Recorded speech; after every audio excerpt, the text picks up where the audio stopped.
All right, here goes.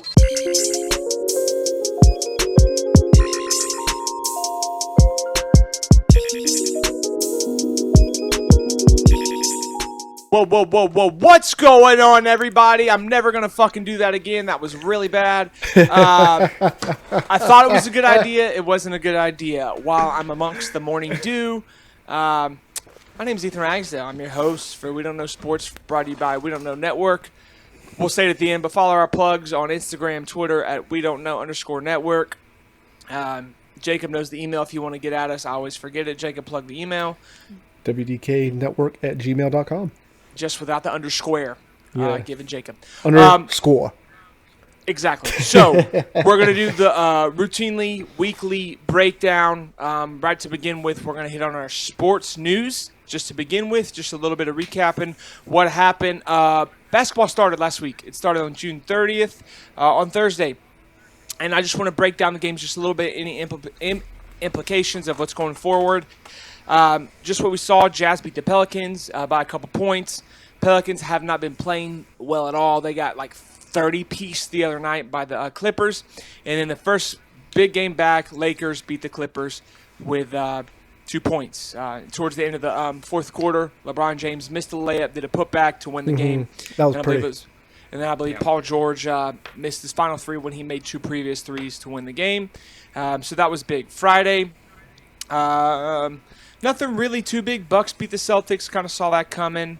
It's a tight game, but I would pick the Bucks to win every time.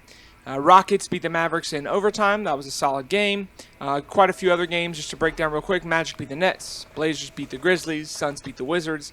And Spurs beat the Kings. Shout out to Jared's team. Spurs beat the Kings. Because they want to make it in the playoffs. That's what they're fighting for right now. Next, my Heat played on Saturday. They beat the Nuggets by 20 points.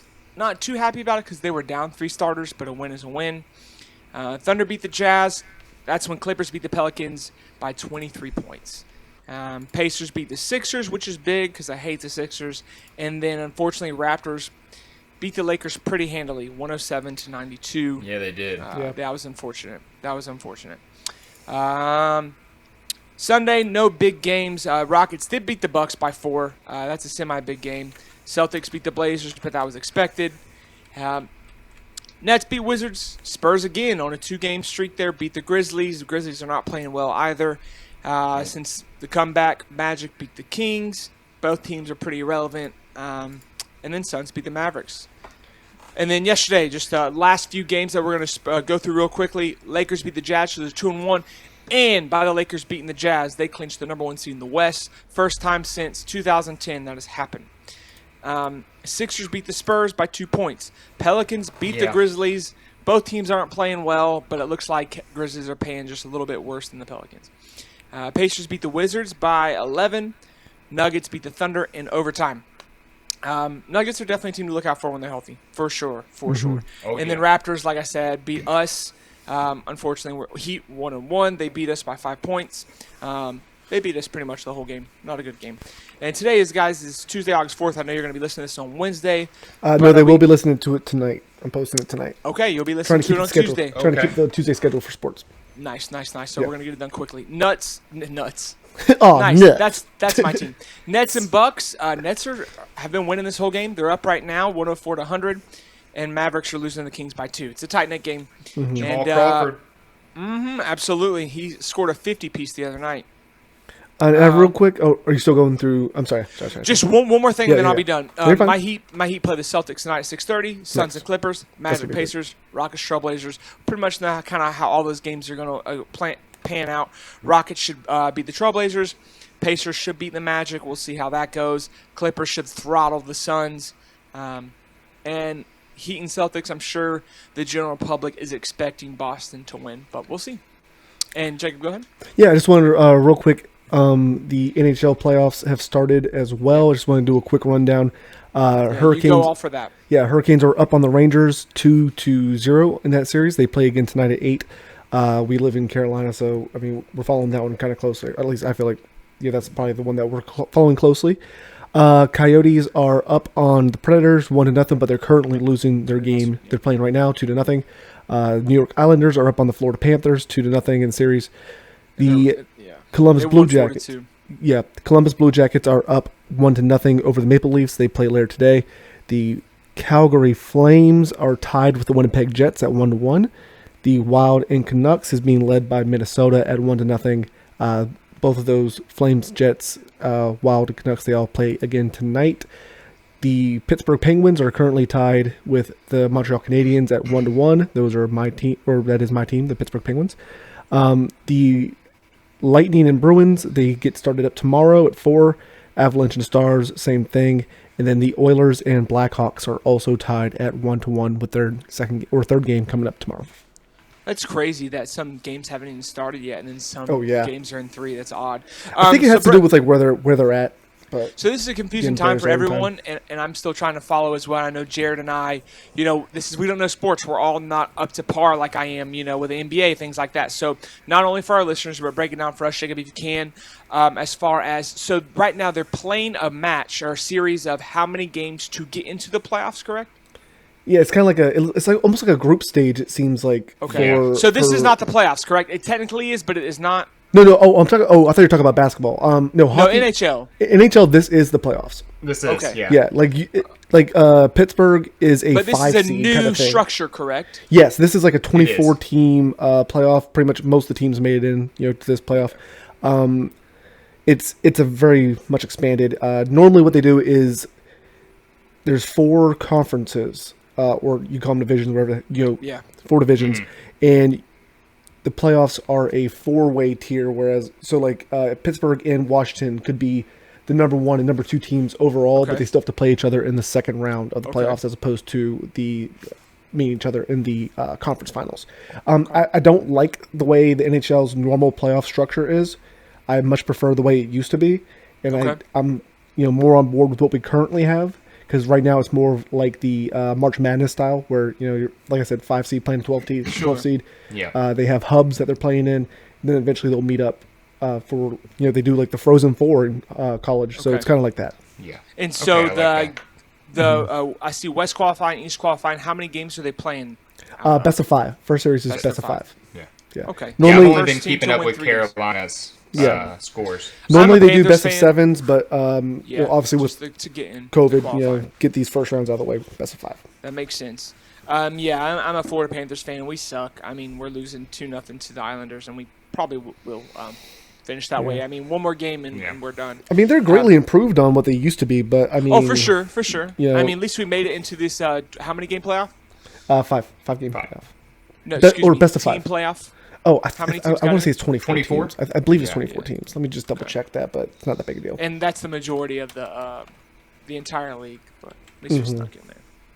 And while Jacob's doing that, just to recap, because Jacob briefly touched on NBA, that was our first sports episode that we covered that. But each team is playing 8 games to get into a 8-division playoff. So there's 8 teams that's going to be in the Eastern Conference, 8 in the Western for a total of 16, and there was 13 from the West. So significantly more because they had tight-knit records, and then there was 9 playing in from the East. So you just for the Western Conference, as long as the teams are within 4 games of the number 8 seed, they get into a playoff to become the 8th seed. That is correct. And they play a 1-on-1 series. So how that works is if the higher seed wins 1 game, done. If the lower seed's got to beat them twice. And that it makes sense just to give them a little bit more advantage because they do have the better record. So it's to give them the benefit of the doubt there. So, just to catch everyone up on that, so you don't have to go back or search that up. That's just how the NBA is now. And teams are right about playing their second game going into their third game. So we not quite halfway through yet. Are playing their third game tonight. And I think Bucks just finished their third. So we're right in that limbo right there. Just to verify, it is 24 teams. We were correct. Okay, very cool, very cool. And how many teams are in the league? That's something I don't know. Is it 30? 36, I believe. 36. Damn, wow. I could be off here too. It could be 40. I'm all over the place 40. right now. It's a lot of. Fine. All I know is it's a lot of fucking teams because half of Canada has a team. Yeah. Yeah, and one more thing in news. We covered NHL. We covered NBA fully. And just 31. the last thing 31. Okay, I thought it was 30. Yeah. It's close there. Last thing to cover that's really, really big for everyone across the world, the most universally popular sport, soccer, Champions League, starts Friday. I'm literally so excited. It starts Friday, August 7th. We got 2 games. It's the second leg of the round of 16 that was not finished. So we got Man City, Real Madrid. Man City's up 2-1 on the aggregate. We got Juventus and Lyon. Lyon is up 1-0 on the aggregate. Yep.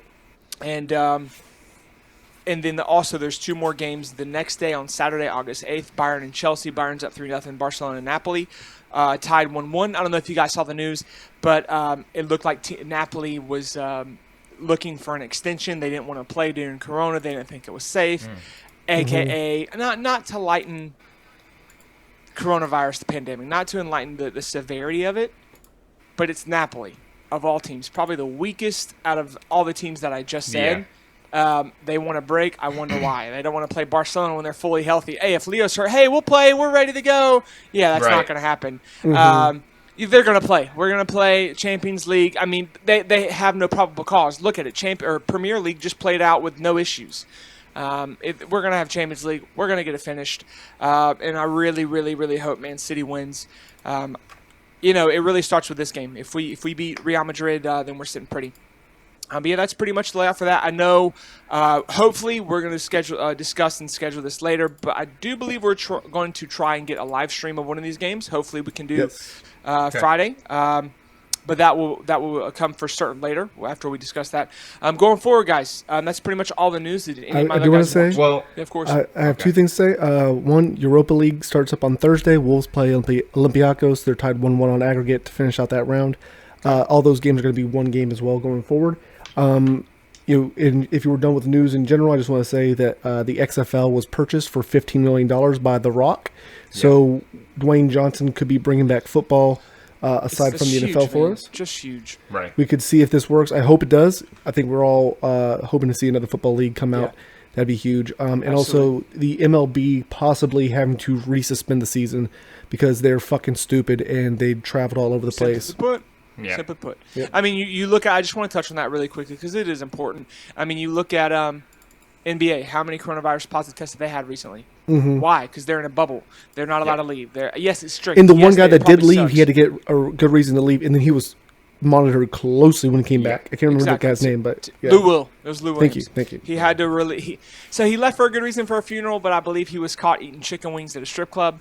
After that, but it doesn't matter. Whatever. He left for a funeral, and then he was monitored closely after that. Shout out Lou Will.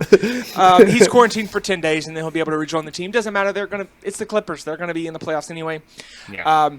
But yeah, look at it. MLB, Miami, where it's the hotbed for coronavirus. You don't have a bubble, and you expect Miami Marlins players to not get coronavirus. Not going to happen. And we also have the MLS's back tournament between tonight, starting with the semifinals. Philadelphia Union and Portland Timbers versus Orlando City and Minnesota United. That's tomorrow night. And so the tournament. Can you break that down for us? The tournament, how long has it been going on so far? It's been going on since July 26th or 25th. Okay. Yeah. So last Sunday. And do what? Last Saturday, rather. Okay. Yeah, that was when the round of 16 started. Orlando, Montreal, Seattle, LAFC, San Jose, Real Salt Lake, Columbus, Minnesota, Portland, Cincinnati, New York, Toronto, Vancouver, Sporting, Kansas City, New England, and Philadelphia were the 16 teams. And we have 4 left, and that's the semifinals starting tonight. Philadelphia, Portland, tomorrow, Orlando, Minnesota. And those are the 4 teams that are left? Yes. And if I'm a betting man, which I am, Portland's probably going to take it home. Yeah, that's who I've been rooting for. They're the best of the 4. They're the best of the 4 right now. What I see. All right, guys, that's going to about wrap it up for us for our news segment today.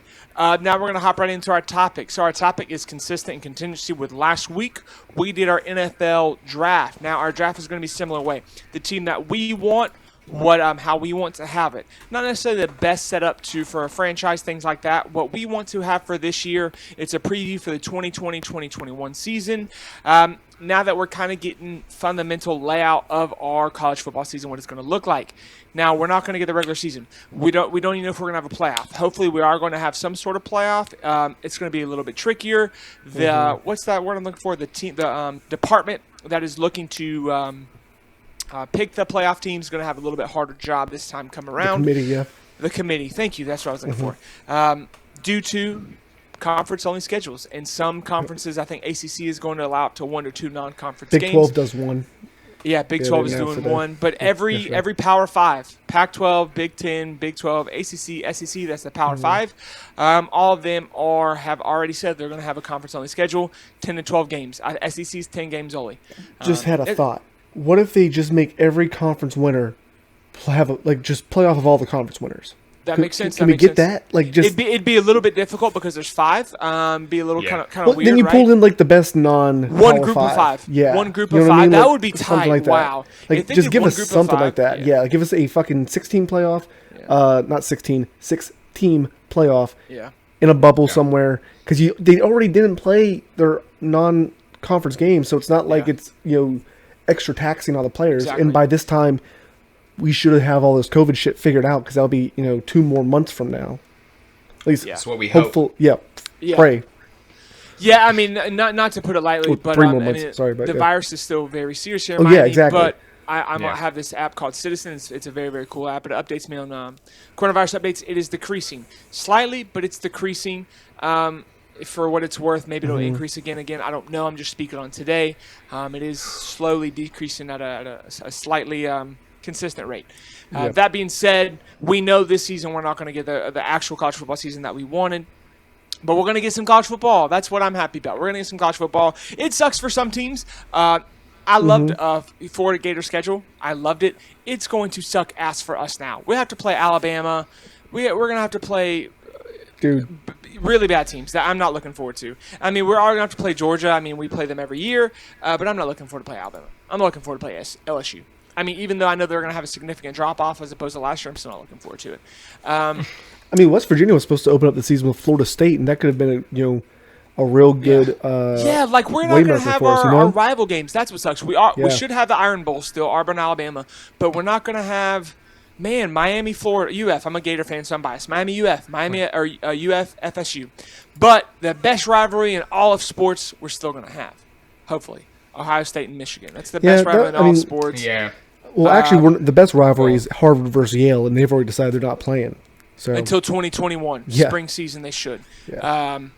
But yeah, we'll see how that goes. But yeah, guys, let's get into our topic and talk about our layout. We're going to pick the teams that we want in a draft style format for the 2020-2021 season. Now, this is definitely not a dynasty format because we're not going to go in that depth of knowledge, right? It's harder to draft a dynasty team for college than NFL. Why? Turnover rate's higher. There's so many more players. Some of them only play for 1 or 2 seasons. Oh, no, 2 seasons at least because they have to be juniors, I believe. Entering juniors to declare for the NFL draft. Yeah, the rule is you have to have been out of school for 2 years, out of high school for 2 years. Correct. So you have to be entering juniors. So what we're going to do, guys, this week, we're going to see where we are, but we're going to tackle offense primarily. We might jump into some defense, but for the most part, we're going to hit primarily on offense. We're going to draft 1 tight end apiece and then 2s everywhere else. We'll do 2 wide receivers, 2 running backs, and 2 quarterbacks, so we're going to have 4 positions to start with. And then once we're where we are, we see where the time limit, how much we've went in depth on our players. We might hit on a couple of defensive players, but we're all set and ready to go regardless of how it pans out. So let me pull my stuff up. What do we want to do first, boys? Let's start with the boring stuff for us. Yeah, let's start with tight ends first. Yeah. And let me pull up my random generator. And now this time, I didn't do myself first. I did Jared first, I think, last time. So this time, I will do myself first, to be fair, and see what number I get. I'm number 2. And then, who wants to go next, Jared or Jacob? You guys pick. I'll go number... Okay, Jared. I'll go. Yeah, Jared, I'm generating for you. You are number 3. Damn. Jared, you're number 3. I'm number 2, and Jacob is number 1. So starting with our tight ends, Jacob, if you're ready, take your time if you need it. You can go ahead and start with your tight end. And guys, we're mainly doing, just for our listeners, we're doing Power 5 players. Unless some of them might be Group of 5, but mainly we're going to just be selecting from Power 5. But Group of 5 players can be in the mix if. I'm so sorry, I missed a lot there. I was pulling up my stats, and all of a sudden, videos started playing left and right. So you said we're trying to avoid Group of 5? No. I retract that. We can do Group of 5 if it comes up. Group Cool, of 5 cool, is cool. fine. Because I do have a couple in my. Yeah, that's fine. in my That list is here, fine. so. Cool. So All what's right, the- Jacob, you're up first. I'm first. Or excuse me, you're first. Jared's second, and I'm third. Perfect. Okay. Since we're doing tight end first, we're just choosing the one. My first pick tight end is Kyle Pitts out of Florida. One of the things I always look for with a tight end is size. Dude's 6'6", perfect for checkdowns. Big enough guy, he can put his body in front of some people. He currently has last year he had 54 receptions, 5 touchdowns. He's, a solid tight end. I mean, there's, people. That's my boy. Yeah, in college, I know like you don't you're really, gonna unless there's like a standout, like it's not the same as the NFL. Like it's not as big of a position as it is in the NFL, I believe. But you still want a solid, blocker on that side. Nice good size there. So I think Kyle Pitts would be a great addition. Yeah, absolutely. Kyle Pitts, I mean, I can speak on that. I knew he was going to go first. I was hoping I would get one just so I could grab him. I mean, I've seen some analysts, it may be a little bullish, but I've seen some analysts say he could be a top 10 pick, which is insane for a tight end. I mean, you had Iowa tight end 2 years ago with TJ Hawkinson and Noah Fant, and they went in the first round, but it's hard. It's really hard to get a tight end to go in the top 10. Oh, yeah. Kyle Pitts is excellent, man. I mean, he was the key to our offense last year, and tight end being the key to your offense, I mean, it either says your team's not very good, or he's really good. And, Exactly. it's a little mix Well, of it's like both, when but- Notre Dame had that guy that ended up playing. He ended up going to the MLB as a pitcher. I can't remember his name. He had a really weird last name, but he was the same way. Like he was probably their best offensive player, and they had Jimmy Clausen at the time, who was like the truth at quarterback in college. Absolutely. All right, guys, I'm up next. I'm going to go with a rival player right here. You go Miami. Yeah, I'm going with Miami. I'm going with Brevin Jordan. He's 6'4", 245 pounds. Pretty fast for a tight end. His projected 40 time is a 4.65. Guys, that's moving when you're 245 pounds. So he had pretty good seasons last 2 years.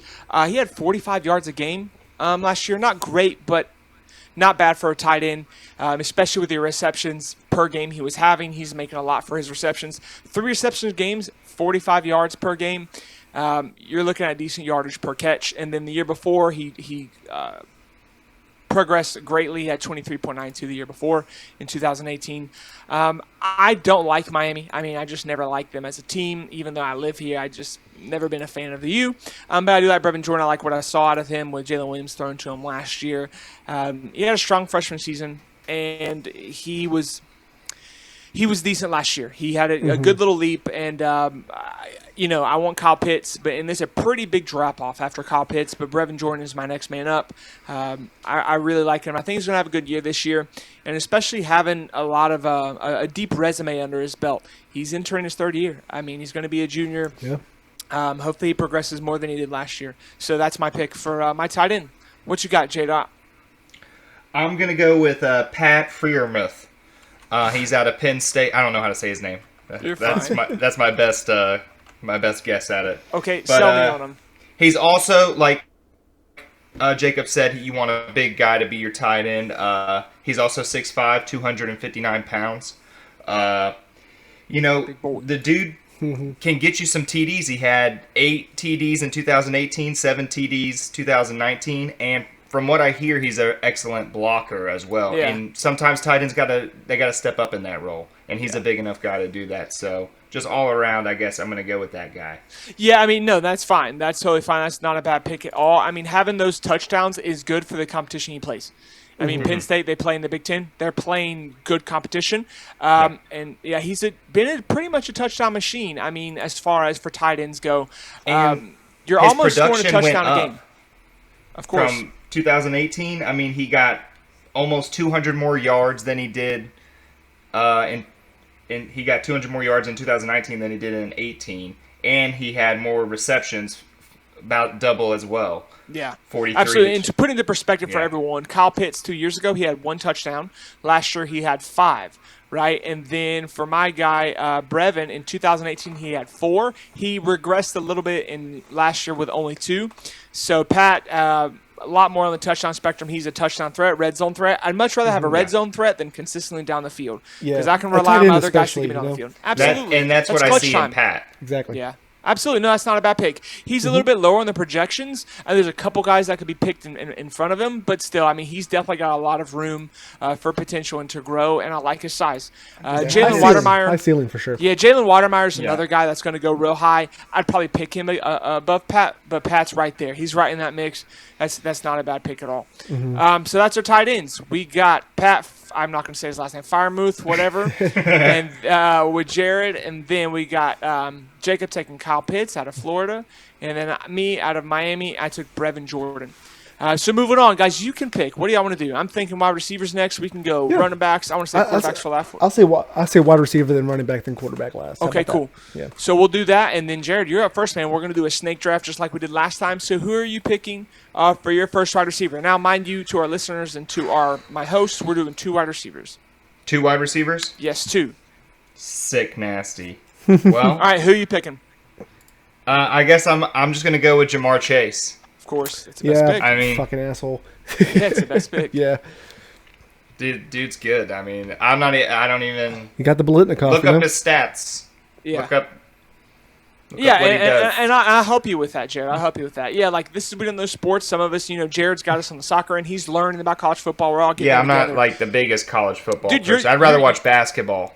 Fair enough. Yeah, you're learning with us. We're all going together. Man, last year Jamar Chase had 20 fucking touchdowns. Excuse my language. 20 touchdowns, dude. That's insane. Yeah. That's insane. He that was his sophomore year last year. He averaged 21.2 yards a catch. Mm-hmm. I'm moment it's of fucking insane. 21 yards a catch, dude. Yeah. 20 touchdowns. He was the number 1 receiver for LSU. He's the reason they won. He went back for his junior season, which was kind of shocking. Justin Jefferson left. Justin Jefferson was the number 2 on that offense. Jamar Chase was clear number 1. He's going to be a top 10 pick unless something drastic happens. He's going to be a top 10 pick. My only concern with him, though, actually, is just because LSU did lose an amazing quarterback. Oh, yeah. So he might not be good this year. Yeah, it'll be interesting to see. I mean, he'll probably end up being the return man if he's not getting enough touches on the regular offense. But I just feel like that's something to always be accounted for, too, for wide receivers, especially in the college game, because it is so hit and miss year to year with certain programs. I mean, like Ohio State, obviously, they have every 5-star fucking quarterback that comes through the nation. But LSU, they just had, Burrows as one of the greatest quarterbacks that we've seen in the SEC for a while there. Yeah. And I'll say this just to help Jared's case here. I would still pick him if I was in Jared's shoes. He is going to regress this year. There is no way he's going to have what he had last year. He had 127 yards a game, 20 touchdowns in the whole season, 20 yards of reception. It's not happening. He's going to regress. Still, he's going to be, I think, the best wide receiver in college football. My backing up for him is mainly because I know this isn't an NFL prospect show. This is drafting for the best 2020-21 season. But he's going to be an amazing talent in the NFL. He's just built for it. He's 6'1", 200 pounds. That's the 4.4 time. That's insane. That's my weight. I weigh 200 pounds, and there's no way I'm breaking into a 40, under 5. That's just insane. He's a freak of nature. He's the consensus number 1 pick. So moving on, I'm number 2. With another guy who opted out to come back to his season, which was huge, is Justin with a Y, Ross. 6'4", 205 pounds, projected time 4.5. This is just projected. We'll see how that goes. But, he was a reason that they were in the national championship game last year. Did not have quite the production Jamar Chase did. It's a pretty big break off after Jamar Chase, to be honest. Yeah, it really is. Some people might roast me for that. They're like, I have a lot of Clemson fans that I speak to in my other podcast I'm a part of. They think Justin Ross is right there. I'm non-biased. I'm not an LSU fan or a Clemson fan. He's not. It's a pretty big drop-off. He had 8 TDs last year, 61 yards a game, and he regressed a little bit. He had a better 2018 season, 9 touchdowns with 66 yards a game. And he had more receptions last year, which isn't very good. Not necessarily all his fault. He had 20 more receptions than he did in 2018 last year, if that makes sense. 66 in 2019, 46 in 2018, and he still regressed with what he did with it. So not the best as far as regression goes, but Justin Ross is still going to be a threat. I mean, it's still like his surroundings, because Trevor Lawrence did have a little regression from his freshman year. I mean, obviously he did not win the national championship for his second year. So, yeah, that being said, Justin Ross is just my pick. You can kind of go a couple other guys here if you wanted to. Jamar Chase, like I said, is a consensus number 1. And then you have a couple guys in the mix that I would take at number 2, but he's just my pick. What are you thinking, Jacob? Who's your guy? I'm actually going to go with Tutu Atwell from Louisville. You know, one of the things that I'm actually going with, because I'm kind of thinking of it as more of a fantasy numbers kind of thing, especially the way things are going to go this year. Playing in the ACC, defenses are not that strong. You know, I think it's anyone could agree with that. You know, ACC is not really known for stellar play. But Tutu Atwell out of Louisville ended up with 70 receptions last year, 12 touchdowns. Okay. Dude's fucking monster. He's going in for his junior year. He's I don't think he's on the Biletnikoff watch list for this year, but he's definitely up there. I think he's going to have kind of a breakout season. I don't think that there's any. I'm looking at Louisville's schedule right now. They don't have anyone that I think is really going to challenge him besides Clemson at the cornerback position, and I think it'll be fun to see just how many numbers this dude can put up. And Louisville's kind of like, they got an explosive offense at times. They can really just come out of nowhere and surprise you. So I think it'll be fun to watch to see what we get out of that. And also, like I said earlier, with wide receivers, it always comes down to quarterback play. If they get the touches, Louisville doesn't really have a great quarterback ranking right now, I don't think. But when you have a go-to wide receiver, he's probably gonna get the majority of their catches. Sure. So I'll say this, speaking on that, their quarterback, I do like him, Mikael Cunningham. He's really underrated, but they didn't get, and people look at his stats and like, I didn't like his stats very much. They didn't rely on him a lot. I mean, the man only had 122 attempts last year. That's not a lot. Yeah.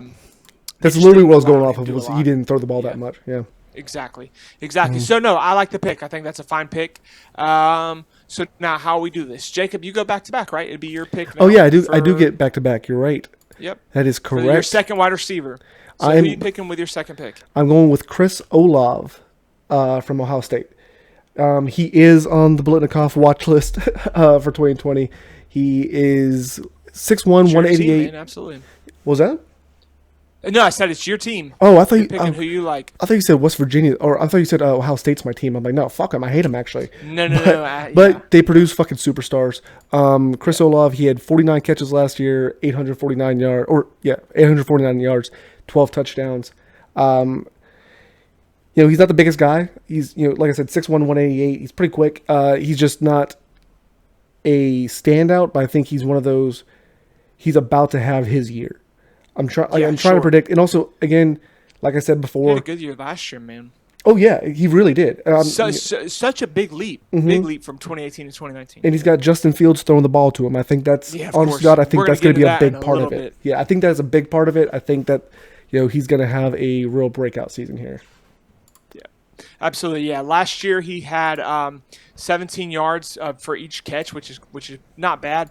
60 yards a game, going from 2018, 14 yards a game. Yep.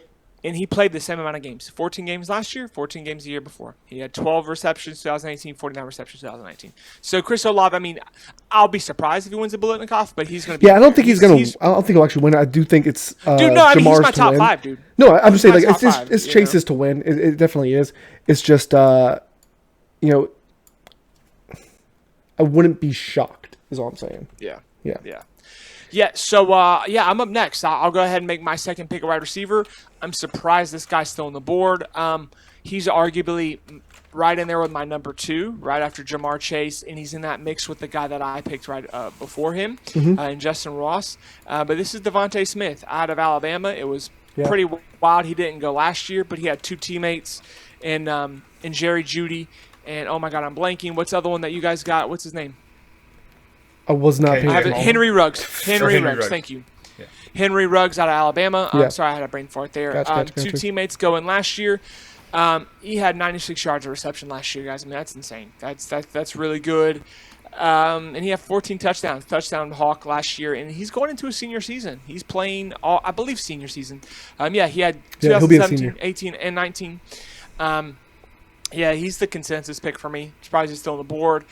He's a beast. For me, I hate Alabama so much that I don't like to look at their players. Yeah, dude. You're picking your team. I have a lot of bias honestly. I mean, Sure. I think we can all admit that we have those teams in college football that we don't like to acknowledge.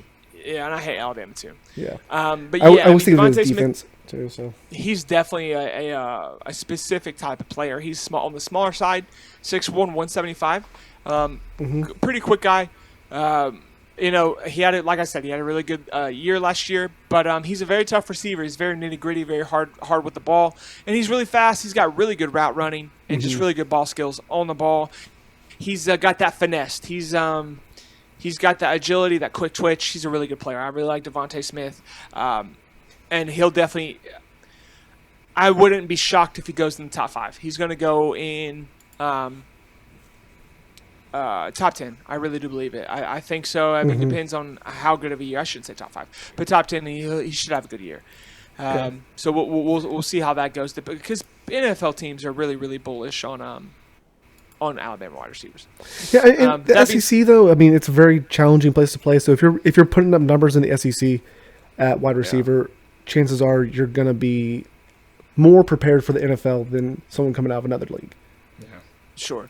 Absolutely. That being said, we got one wide receiver left to go, and Jared, it is your pick to make. Who you got, sir? All right. So did you get me back into the Zoom? I didn't know you were out, sir. Yeah, man. I'm glad y'all went on the tangent because I lost internet for a second.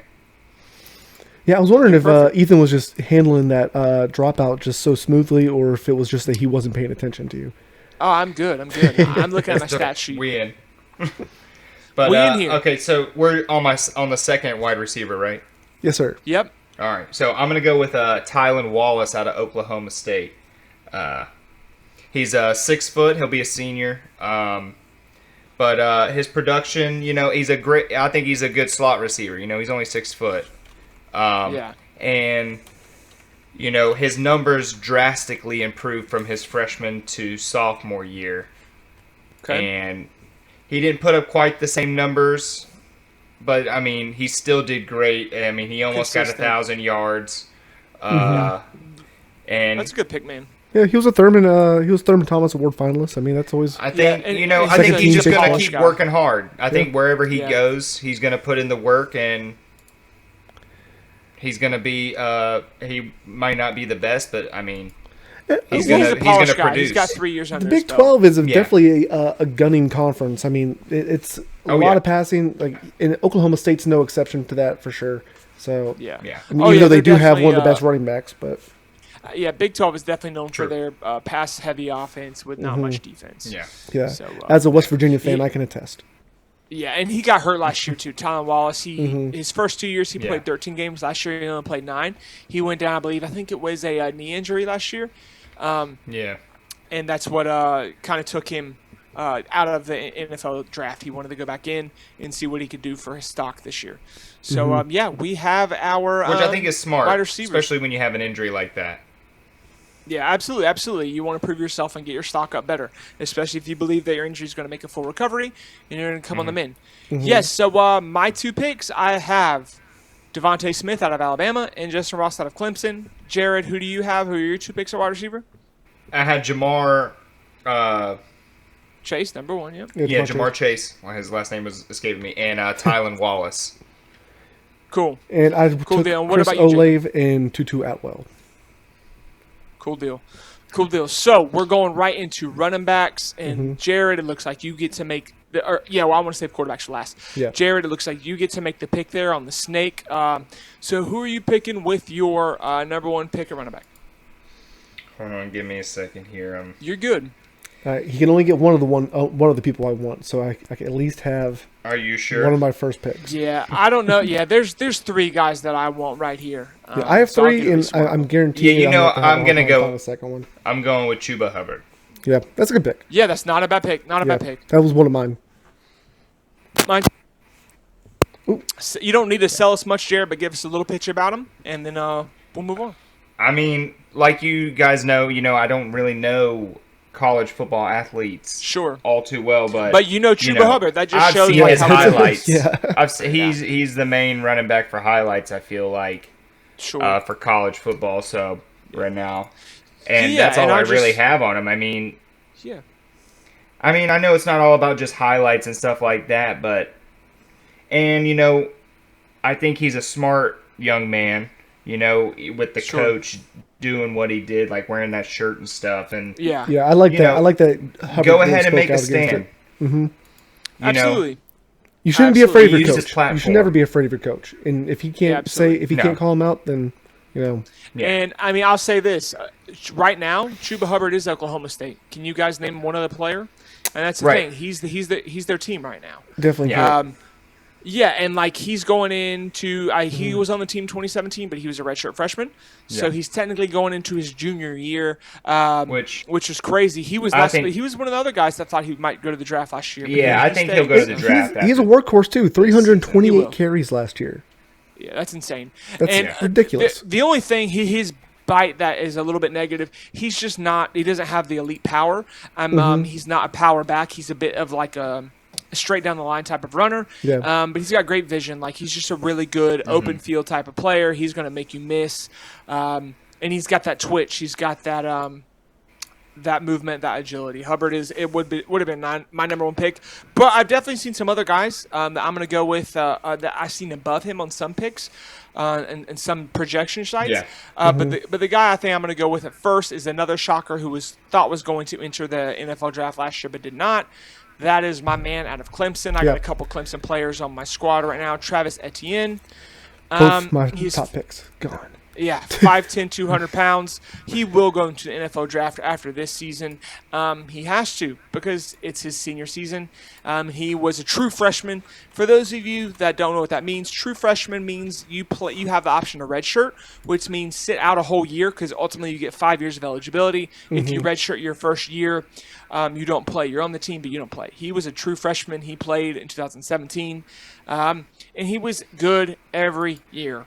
Yeah. He definitely progressed after his 2017 season. Only had 58 yards a game, but it was because his attempts. He only had 100 attempts last year. Last 2 years, he had 200 attempts and doubled it. Right, he was consistent. He had about 7 yards each time, yards of carry. He had 7, then 8, then 7. Super consistent guy. 19 touchdowns last year, 24 touchdowns, and then with half the carries, he still had 13 touchdowns his true freshman season.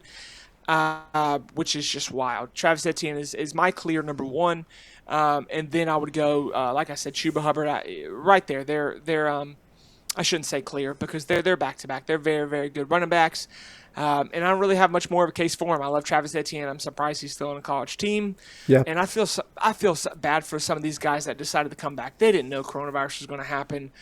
They wanted to come back and win the ship one more time. Maybe they'll get a chance at that, but the college football season is going to look a lot different this year. I just feel bad for those guys that didn't go to the NFL and took this route to play college football one last time. But I will say college football will never look this way again. It's just super unfortunate, It really is. It is. If anything, it actually might be better for him if you think about it this way. There's less of a chance of them getting injured. I mean, trying to less games. Trying to think on the bright side here. Maybe I mean, there's only so many things to really be excited about with the coming season. But yeah, absolutely. And you have some guys who are opting out already. You have Rashod Bateman out of Minnesota, who's going to be a projected first-round pick in the NFL. And I think I'm going to get his name right. My listeners, I'm so bad with names. I love college football. I love every sport. I'm really bad with names. I believe it's Caleb Farley out of Virginia Tech, defensive back. He was one of the names to mention who's opting out of the season. Very, very good player. He's a defensive back. I think he's a safety. So some really top-notch guys are opting out. But that being said, that's pretty much my case for Travis Etienne. So, Jacob, you can go ahead and make your 2 picks back-to-back since you get the snake here. You get to pick 2 running backs you want on your squad. Yeah, so I am going to go with Kenneth Gainwell out of Minnesota or Memphis, not Minnesota. Sorry, young guy, kind of got lucky getting the starting position last year because of an injury. And, when he came in, he showed out. He's kind of a workhorse. Dude had 231 carries last year, 1,400 yards, 13 touchdowns. That's 6 yards per carry. That's, phenomenal. At a running back position, you're looking for 4 yards to carry. Anything over that's just gravy. I said, young dude, this will be, I think he was a redshirt freshman last year. If I'm mistaken, please correct me. No, he played his 2018 year. Did he? Okay. So this will technically be his. He'll be a redshirt junior then. Oh, weird. Hold on. No. I thought you're correct. You're correct. He was a redshirt freshman last year. Okay, so there's a rule, which I'm going to talk about just really briefly. Yeah, please. He did make carries in his 2018 season. He only had 4 carries, but I believe I'm going to get this wrong a little bit, but I believe it's you have within the first 5 games to decide if you're going to redshirt. So it looks like he that played makes more sense in a game or two in his 2018 year, and then they redshirted him. So last year was technically his redshirt freshman. So he did it right. He redshirted right when he saw he probably wasn't going to get much playing time. Redshirted, so now he gets 4 more years of eligibility, which is cool. So you were correct, Jacob. He was a redshirt freshman technically last year. Mm-hmm. And I mean, Memphis is also just to wax poetic on them a little bit more. Memphis is one of those schools that they're surprisingly good. I don't know if that's the best way to put it, but I mean I think a lot of that they have an attitude there in Memphis where they like to win. I mean, something to be said about teams that, in those group of 5 conference that when they're good, they're just on. I don't really know how to word it. It's just more of a feeling that you get from watching teams like Memphis or even Buffalo or something like that. No, dude, you're right. I'll say this. I mean, I think they're the best team in the group of 5. It's yes, that's probably the best way to put it. Them and Cincinnati right now are the best group of 5. And you got App State, Boise State, but I think as a last year, I think Memphis and Cincinnati were the best teams. Boise State right behind them. But yeah. So I'm going to go ahead and go with my second pick here. Another workhorse, but this time we're going down to Mississippi State to the Bulldogs, and we're going to take Kylin Hill.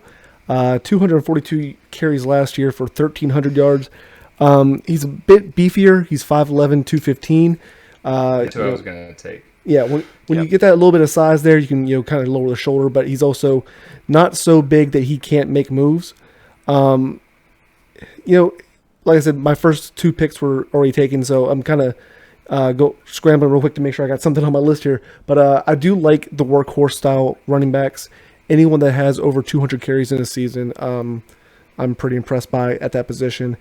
He is going to be a junior this coming year, or no, he's going to be a senior this coming year. He already had his junior year, unless he's a redshirt. That same thing that Ethan just mentioned, because he did play in 2017 for a bit there. But yeah, I like Kylin Hill. Like I said, good size, good numbers, just overall solid kind of player. And when you're building a team with your running backs, you want to make sure you're getting at least that, like I said earlier, 4 yards per carry. Kylin Hill was averaging 5.6 last year.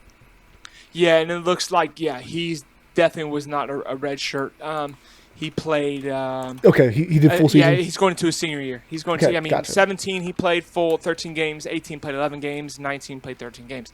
So it looks like he's going into his last season of eligibility. Cool. So that's a really good pick here. I'm stuck between 2 players right now. Yeah. I'm gonna go with not stats and not what's on paper. I'm going to go with my heart and what I like because Jacob got me biased a little bit. Fuck Alabama. So I'm going to go with CJ Verdell out of Oregon. He was a steady producer for them last year, man. He had some big runs. I remember that one game, dude. I think it was Utah. He just went off. It was the championship game for Pac-12. It was nasty. He had a really, really good game. And I really like him. I've always liked Oregon as a team, so I watched pretty much all their games, and I liked what I saw in him last year. He had 197 carries last year for 1,220 yards. So 6 yards a carry, that's not bad. If in the NFL you see 6 yards a carry, that's great. But in college football, you want to see 7, 8, and that's solid. That's really fucking good. You have 7, 8 yards a carry, you're almost getting a first down every time you touch the ball. I think that's what Travis Etienne had. Yeah. That's what you want. Let me just verify that, just so I'm speaking correctly on that. Travis Etienne, he had 7. Yeah, like I said, he had 7, 8, and 7 in his last 3 seasons. That's really fucking good. CJ Verdell just right under that. He's going into his junior season. Let me make sure he's doing that.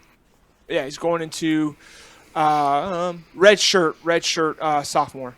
I believe. Yeah. No, redshirt junior. He was a redshirt in 2017. He did not play. 2018, he played. 2019, he played. So he will be playing technically his 3rd season this year. And he's 5'9", 210 pounds, projected 4.5. So he's a little bit versatility. He's not necessarily going to be a scat back. He's got a little bit of everything. Really good up the gut, and he can catch the ball just a little bit. He had 14 receptions for 125 yards. There's a lot to be said for anyone that can swing out of the backfield there. Sure, absolutely. Be a good check. He's got that cutting ability, and he's got that quickness. All right, just to finish up our running backs, Jared, who do you got? Yeah, so kind of like your last player, Ethan. I'm going. He kind of has the same type of skill set and play. I'm going with Puka Williams Jr. out of Kansas. Really? The guy's put up 1,000 yards in his last 2 seasons, both seasons. So anybody who can get you down the field, you're going to need. And, 2 TDs that he got, 4 over the 2 seasons were reception touchdowns. And he's averaging about I'd say 250 reception yards each year. I just think I'd like to see him put on maybe a little bit more weight if he could still keep his quickness, because he's only 170 pounds. He's basically like me running around out there as a running back, and I'd like to see him just get a little bit more dense. Yeah, I love this show, man. That's an interesting pick. That's a really interesting pick. He's out of Kansas. And you're giving your case for him. He'd not be a name I would grab. But we're learning. That's something. I just went off of his yards, to tell you the truth. Sure, absolutely. And his name. Yeah, Puka. That's a sick name. Puka. Sick name. Dude. You got cool picks, dude. You got Chubba, and Puka. That's right. I got a Mario Kart race to win later. Nice. Stupid. Well, last week you got Camario, Super Camario out of New Orleans. Camario, so, that's right. You're right on it. But yeah, so we're gonna move right into it, guys. We got we're good on time. We got quarterbacks. 2 more picks to make. We got quarterbacks next up, and Jared, we're right into it. You're snaking. Snake that who are you picking for? Who are you picking for your first quarterback? I'm going with Brian's boy, Justin Fields from Ohio State. Wow. Yeah. That's why wow. I'm surprised that he's the first pick. I think there's a clear, obvious first number choice. So you didn't go with him. That's fine. I don't know. Actually, I'm actually with Jared on this. I know you're thinking Trevor Lawrence is the obvious number 1 pick, and don't get me wrong, he's great. I personally like the play style of Justin Fields a little bit better, just in the sense that he's I don't know something about Trevor Lawrence. Places where he's number 1. Yeah, exactly. And Trevor Lawrence he's obviously the picture perfect quarterback, NFL style quarterback. I think Justin Fields is. Right. Not to say Trevor Lawrence isn't, but Fields is scrappy. I'm tired of picture perfect quarterbacks. Yeah, absolutely. All right. Tom Brady has already been in the league. Fair. Okay. Fucking dumbass. No, but fight the case a little bit more too. Give us your information about him. 41 touchdowns. I'm not sure if we lost him. Not here. 41 touchdowns. 1,000 yards. This guy, and he's where's his I don't see his my running stuff yards went down, so give me for 1 himself. second. Oh, Ethan, we lost Ethan. No, I'm here. Oh, I thought you said your stuff went down. I'm sorry. No, he's still here. No. I'm here. I'm talking about on my computer. I can't pull up my you my lost stats the to stats? help you guys out right now. Well, just I can give you. I have the stats up here. I was looking at his actual. I was trying to look for his actual run, like his yards, not reception, like his throwing yards, but his actual running yards himself. Oh, what he did for rushing? Yeah, but rushing yards, and he also, almost a 7 completion percentage. That's very good. Yeah, just so you know, Justin Fields had 484 rushing yards last year, 10 touchdowns. Yeah. On the ground. I know probably Trevor Lawrence can do it, but I just... Oh, yeah, Trevor Lawrence had 500 some odd yards. I think his ceiling's higher than Lawrence. Let's say that. That's just me. No, I know, and that's one of those things. To me, these two are neck and neck top. Jacob, would you do a time break real quick, please? Yeah, of course. just right after where Jared stopped. And we got to wrap it up. I got to leave in like 10 minutes. But yeah, we'll go through quick. I'm trying to pull my shit back up, dude. My shit just crashed on here. Okay, I'm looking at my phone now. I'm just going to look at my phone. So we're going to cut back in. And Jared, is there anything else you wanted to say? Nope, that's it. On Justin Fields? Okay, cool. That's it. Okay, cool. So we got, for our first quarterback, we had Justin Fields taken by Jared. And it's not necessarily a surprising pick at all. Like, I'm not like, oh, really? I mean, it's just like a clear 1 and 2 to me. Yeah. I mean, Justin Fields, Yeah. I've seen people make the argument for him. I mean, he was perfect last year. He had 3 interceptions the whole season, 2 interceptions coming in one game in the national championship game, or excuse me, in the semi-pro against, not semi-pro, final game Yeah. against Clemson. And 1 interception in the regular season. That's just why. I love Justin Fields. Don't get me wrong. If the Panthers get Justin Fields next year, I'll be cooking. I'll be fucking elated. I'm hoping I'll Pittsburgh be gets him very, somehow, trade up for him. Yeah, absolutely. I'll be very, very, very happy if Panthers get Justin Fields. It's a clear 1 and 2 for me. But obviously, I do have a number 1 pick, and it's not Justin Fields, even though I love him very much. Don't get me wrong. Any other draft class in the last 10 years, I'm picking Justin Fields. Yeah. That's just how much I like this guy. Baker Mayfield, Justin Fields. Okay, I shouldn't say that. Joe Burrow, I would take Joe Burrow over Justin Fields. But just because, actually, maybe not. Because Joe Burrow had an excellent. True, I might retract. No, that. I 100% might take no, I Justin agree with you. Fields. Yeah. Just because Joe Burrow had a maybe 5th round projection after the season before last, and he just went out and balled it, had maybe arguably the best quarterback season of all time.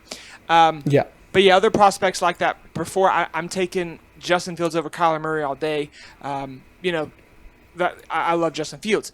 But my number 1 pick, I think, is just I don't even want to say generational player.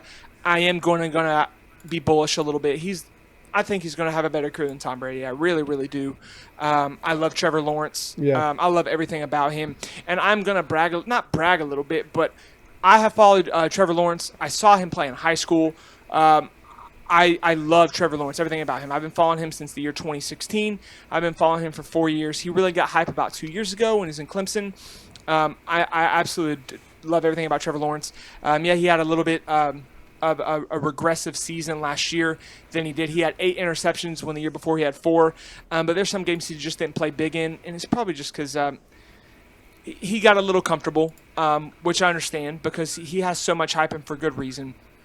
He's an excellent player, man. He's an amazing player. I love everything about Trevor Lawrence. I think he's going to be the next coming. I think he has everything to offer. Really hope he wins the Heisman. This year's really going to suck because he's going to enter NFL draft after that. But that's what I got. That's what I got for Trevor Lawrence. I just think I think the world of him. I think he has all the skills. He has the set, he has the stature, he has the arm. There's nothing. He's not a one-dimensional player. He's got everything. He can move. We saw that last year in the championship game when he scored a touchdown on his feet. I think that was against Ohio State where he had that big-ass run. But I love everything about Trevor Lawrence. I have nothing negative to say about the guy. He had 3,665 yards last year, so had more years than his true freshman season. But a little bit more with the 8 interceptions. But he did have 10 more attempts than he did his previous season. So, Jacob, go ahead and make your back-to-back picks here at quarterback. Yeah, so number 1, both my top picks were obviously, who you guys took. So now we're going with the guys that I think have the most promise. And number 1 pick, I'm going to go with Sam Ehlinger. Nice. I love that. Love that. I'm a Big 12 watcher. I'm a WVU fan. We play this dude, every year. He's been the Texas quarterback for quite some time. They do bench him occasionally just because he is an up and down kind of guy. I love Sam Ehlinger. Man. I really, but really he do. is the epitome of Texas style football. He is just nothing but heart. Nothing but heart with this guy. Yeah, last year, 3,663 yards, 32 touchdowns, 10 interceptions. But that's, like you said, like I said, I mean, he has his downs for sure. But I think he has the highest ceiling out of any quarterback in the NCAA right now. Yeah. No, I absolutely love Sam Ehlinger. Yeah. Dude. I love his grit. I love most room for dude, improvement, He I just should wants say. to win. He loves Yeah. Texas, man. He loves his Yeah, school. I like his personality. He's from a really good Austin. player. I mean, like, how can you? He literally grew up in the area, so like, how can you go against him, right? Absolutely. And then my number 2 pick, maybe a little bit out there. I'm not sure if you guys are how y'all feel about this one. I know who you're gonna pick. Do you? I think so. Go ahead. I'll tell you if I did or not. I'm going with Sam Howell out of UNC. Oh, wow, that's my boy. I love Sam Howell. Yeah, he reminds me of Joe Burrow watching him play. He was a freshman last year. He's not the tallest quarterback. He's only 6'1", 225. But I mean that's a stocky boy. 6'1", 225. That's some meat on you. 38 touchdowns, 7 interceptions, 3,600 yards last year. As a true freshman, out of Indian River, North Carolina. He exactly. Formerly committed to FSU. I was super pumped when he decommitted and committed right to North Carolina. That's my second squad. I have 2 teams. I do. Yeah. UF and UNC. I love them. And that's one team that really needed to play this year. They needed a real season. Hopefully they'll kill it in their ACC schedule. But I love me some Sam Howell, man. I think he's going to have a killer year. I mean, he's not a runner, but he can get away if he needs to. Like I said, people compare him to Joe Burrows in just his play style. I think just a bit of creativeness. He doesn't have that supporting cast that some of these other guys have. Yeah. At UNC, and I think that's something to be said about the skill that he has. Absolutely, as well. yeah. He doesn't have. He had Daz Newsome. Who's he's decent. Yeah, absolutely. Not to shit on him at all. For sure. But he's definitely that step up. He is why people are committing to UNC. He's why their draft class is so high for 2021. They're like top 2. They were number 1 at one point. They go back with 1 and 2 with Ohio State as draft classes in 2021. Sam Howell's the reason, and Mack Brown's the reason. Mack Brown, a former national championship winner with Texas. He's revitalizing UNC's program, man. They're going to be nasty. I agree. Moving on, I'm picking my next pick. Some people I've seen him have this guy as their number 1 quarterback for the NFL draft class next year.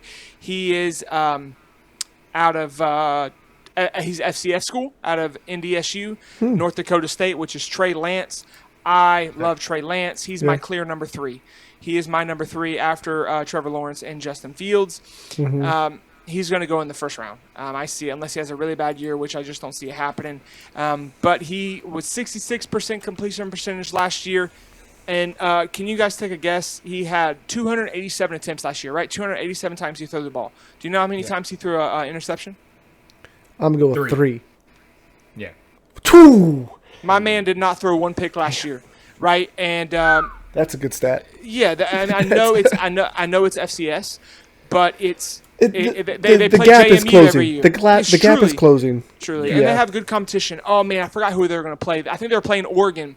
First, they were supposed to play Oregon first week this year, which was going to be fucking unreal. I wish I really wanted to see that game. That's obviously canceled. Yep, that was. They were supposed to play Oregon. Damn. Yep, and he had 28 touchdowns last year, boys. 28. That's a good amount. That's a good amount of touchdowns for the competition that he's playing. I really like Trey Lance. I just like his style. And just to compare, last year, like Justin Fields, he had a lot of touchdowns. He had 41. And then Trevor Lawrence, he had 36. So Justin Fields led the touchdown category last year. But Trey Lance did his due diligence within the FCS play. And they're like the Patriots of the FCS. They just win every year. Yeah. Them and JMU, but JMU's the clear number 2, JMU being James Madison. I love me some Trey Lance. I like everything about him. He can be a runner. He's 6'3", 221. His projected 40 is a 4.6. That's insane for a quarterback. I really like everything about him. His body work can be a little bit sketchy just because of his competition. And it was his first year as a starter last year. He played 16 games the year before he played 2. But, moving on for our last pick of the draft before we close it up. We'll go with Jared. Who's your last pick, my guy, for your second quarterback? All right, I'm going to go with the upcoming senior out of Wake Forest University, Jamie Newman. 6'4", 230 pounds. Okay, and just to interrupt real quick, he transferred from Wake Forest. He's going to be playing at University of Georgia this year. That's right. That's right. I have that right here. Yeah, you got it. You're good. You're good. Yeah. So he's going to Georgia. I wish he would have stayed at Wake Forest. Just my family's. They're from Winston-Salem, so it's always good when North Carolina has good players because it's not that common. It is, but they always leave. Russell Wilson, you son of a bitch. Let him play baseball. Just let him play baseball. Yeah, Jamie Newman, dude. I do like Jamie Newman. Everyone's going. I think he's being a little overhyped. No, that's not a. That's a great pick. A little bit. That's your best pick so far of today. I really like that pick. Don't get me wrong. But some people, no, for real, you've had good picks. I love the Jamie Newman pick. I thought you were just shitting on the rest of those picks. No, I'm not. I thought I had some pretty sick picks. The reason I said that is because I'm talking shit about Jamie Newman. I think he's really overrated for his competition with Wake Forest. He's playing in the SEC now. He played it in the ACC. I do think how he does in the SEC will make or break him. If he does bad, then they're just going to be like, well, He only did well because he was in the ACC. And not to say that the SEC is not good at defense, because we know that SEC is known for defense, but they have dropped off from what they used to be. They're not the exact same SEC as they were when we were in high school, when we were in college. The SEC, they're now a 2-team conference, just about, with some strong supporting cast. But it used to Tennessee's coming back, I promise. Yeah, I know they're having a killer class. They do have a good better class. this I like to talk shit about Tennessee, but they actually do look promising. Yeah. But my last thing to say about Jamie Newman, just to help Jared's case, we maybe help a little bit. We don't really know who's going to be the starter.